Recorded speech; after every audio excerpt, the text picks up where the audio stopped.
সময় ধরে রাখা যায় না, কিন্তু মনে রাখা যায়।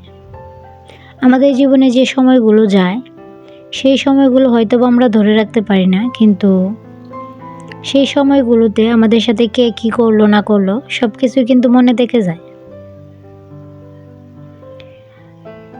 আসসালামু আলাইকুম, সবাই কেমন আছেন? কাছে কিংবা দূরে, দেশ কিংবা দেশের বাহির থেকে, যে যেখান থেকে আমার আজকের ভিডিওটা দেখছেন, আশা করি আল্লাহর রহমতে সবাই ভালো আছেন। আলহামদুলিল্লাহ, আল্লাহর অশেষ রহমতে আমরাও ভালো আছি। সকালে রান্নাঘর থেকে ভিডিওটা শুরু করেছি। রাহির আব্বু নাস্তাকে চলে গিয়েছে, আর এখন আমরা মা ছেলে নাস্তা করে নেব। আর আজকে তেমন কোনো কিছু নাস্তা করি নাই, কারণ কাজ করতে ইচ্ছে করতেছিল না। তারপরেও যেহেতু খেতে হবে, সেহেতু কাজ তো করতেই হবে। আর আমার তেমন কেউ নেই যাকে নিয়ে এখন আমি আমার পাশে রাখবো, যে আমাকে একটু হেল্প করবে, যার জন্য নিজের কাজগুলোকে নিজেই করতে হয়। যাই হোক, আমি চা বানিয়ে নিয়েছি, আর এখন পাউরুটি টোস্ট করে নিয়েছি। মা ছেলে মিলে নাস্তাটা করে নেব। তার সাথে কিন্তু আমি একটা ডিমও সিদ্ধ করে নিয়েছি, কারণ রাহি যেহেতু ডিম খায় না, সেহেতু আমি একাই খাবো, তাই একটাই সিদ্ধ করেছি। আর এখন নাস্তাকে একটু রেস্ট নিয়ে আমি গাছে পানি দেওয়ার জন্য চলে আসলাম। আমি চাল ধোয়া পানিটা রাতে রেখে দিয়েছিলাম, আর সেটাই দিয়ে দিচ্ছি। যদিও তেমন একটা সকাল না, এখন অনেকটাই রোদ উঠে গিয়েছে। আমার ইদানিং ঘুম থেকে উঠতে উঠতে অনেকটাই লেট হয়ে যায়, যার কারণে সময়ের কাজটা আমি সময়ে করতে পারি না। তারপরেও আলহামদুলিল্লাহ আমি একটার মধ্যে সব কাজ শেষ করে নেওয়ার চেষ্টা করি। চলে আসলাম দুপুরে রান্না করার জন্য। আমি আজকে রান্না করব মাছ দিয়ে বরবটি। মাছটা আমি কষিয়ে নিয়েছি, আর এখন বরবটিটা দিয়ে দিব।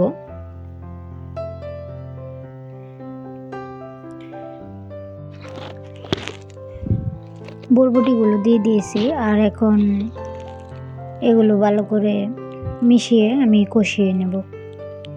যদিও পুরো রান্নাটা আমি শেয়ার করি নাই, কারণ আমার যেহেতু রান্নার চ্যানেল না, এটা ডেইলি লাইফস্টাইল চ্যানেল, যার কারণে আমি সব কিছুই অল্প অল্প করে শেয়ার করার চেষ্টা করি। জানি না আমার ভিডিওগুলো কার কাছে কেমন লাগে।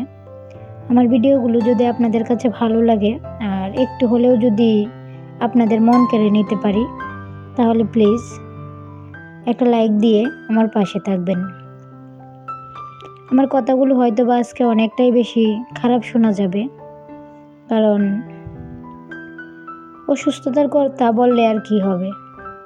কালকে বিকাল থেকে আমি অনেক বেশি অসুস্থ, পেটে প্রচুর পরিমাণে ব্যথা, যার কারণে কথা বলতে গেলেও পেটের মধ্যে ব্যথা পাই। যাই হোক, আমি রান্না শেষ করে নিয়েছি অফ ক্যামেরাতেই। শিমের তরকারি রান্না করে নিয়েছি অল্প করে, সাথে বরবটি রান্না করেছি, আর ডাল রান্না করে নিয়েছি। এটা কিন্তু আমার এখন একদম কম্পালসারি হয়ে গিয়েছে, সব সময় রান্না করতে হবে। রান্না শেষ করে আমি অফ ক্যামেরায় আরও কিছু কাজ করে নিয়েছি। আর হ্যাঁ, এই ভিডিওটা কিন্তু আমার 3-4 দিন আগের করা, কারণ 2 দিন যাবৎ কোনো কাজই আমি করতে পারতেছি না। জাস্ট যেগুলো না করলে না হবে, যেমন ঘর ঝাড়ু দেওয়া, রান্না করা, ঠিক সেই কাজগুলোই করছি। ভিডিওগুলো আগে ছিল, তাই ভাবলাম যে একটু কষ্ট করে এডিটিং করে আপনাদের মাঝে শেয়ার করি, না হয় একটা গ্যাপ পড়ে যাবে। আর দেখুন, মাশাল্লাহ আমার বাবাটা বড় হয়ে গিয়েছে, আমার সাথে সাথে সব কাজেই হেল্প করে। আমি সোফাটা একটু ভালো করে ডিপ ক্লিন করে নিচ্ছি। এটাকে আমি সপ্তাহে একদিন ডিপ ক্লিন করার চেষ্টা করি, কিন্তু কিছুদিন যাবৎ এই কাজটা করতে পারতেছিলাম না, আর অনেকটাই ময়লা হয়ে গিয়েছিল। আর দেখুন যে ফ্লোরের কি অবস্থা। আমি আজকে আপনাদের কাছে একটা সঞ্চয়ের পথ শেয়ার করব, আর এটা একান্তই আমার রাহির নামে করা, কারণ এটার মধ্যে আমরা আর কোনোদিন হাত দিব না। আল্লাহ যদি বাঁচিয়ে রাখে, আমার ছেলে যখন 18 বছর হবে তখন সেই টাকাটার মালিক ওই হয়ে যাবে। ওর যখন ভোটার আইডি কার্ড হবে, সিগনেচার দেওয়ার মতো বয়স হবে, তখন সেই টাকাটা ও উঠিয়ে নিতে পারবে। আর তার মধ্যে যদি আমরা কেউ মারা যাই, তাহলে যে জায়গায় সঞ্চয়টা করব সেই জায়গা থেকে ওকে পড়ার খরচ দেওয়া হবে, সাথে টাকাটাও ওরা 18 বছর পর ওকে দিয়ে দিবে। এই যে একটা জামা দেখিয়ে দিচ্ছি, আমার জামাটা কেমন হয়েছে এটা কিন্তু অবশ্যই কমেন্ট করে জানাবেন। জামাটা ফেসবুকে দেখেছিলাম পেজে, তাই রাহির আব্বুকে বলেছিলাম, আর ও সাথে সাথেই অর্ডার করে দিয়েছিল। জামাটা দেখতে অনেকটাই বেশি সুন্দর সামনাসামনি, জানি না ক্যামেরাতে কেমন লাগছে। যাই হোক, যা বলছিলাম, আমার মনে হয় প্রত্যেকটা মা বাবারই উচিত শুধু নিজের জন্য সঞ্চয় না করে সন্তানদের জন্যও সঞ্চয় করা। হয়তো অনেকেই বলবেন যে আমরা যা সঞ্চয় করছি তাকে আমরা কবরে নিয়ে যাব, তা হয়তোবা নিতে পারবো না, তারপরেও ওদের জন্য হলেও ব্যক্তিগত কিছু একটা করে যাওয়া আমাদের উচিত।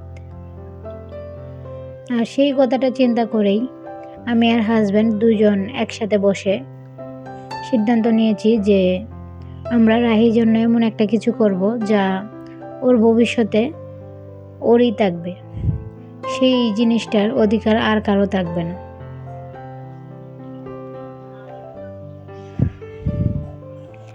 যাই হোক, আমি একটু পানি খেয়ে নেব।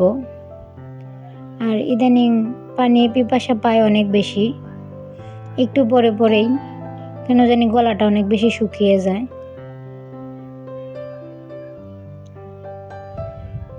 আমি কিন্তু অফ ক্যামেরায় অনেকগুলো কাজই করে নিয়েছি, যদিও সব কাজ ক্যামেরা বন্দি করতে পারি না, কারণ ক্যামেরা বন্দি করে কাজ করতে গেলে অনেক বেশি কষ্ট হয়ে যায়, অনেকটাই বেশি সময় লাগে। আর এই যে আমার ছেলের নামে যে সঞ্চয়টা করছি সেটা একটু দেখিয়ে দিচ্ছি। রাহির, ও তো আর সিগনেচার দিতে পারে না, তাই ওর হাতের চাপটা নিয়ে নিচ্ছি।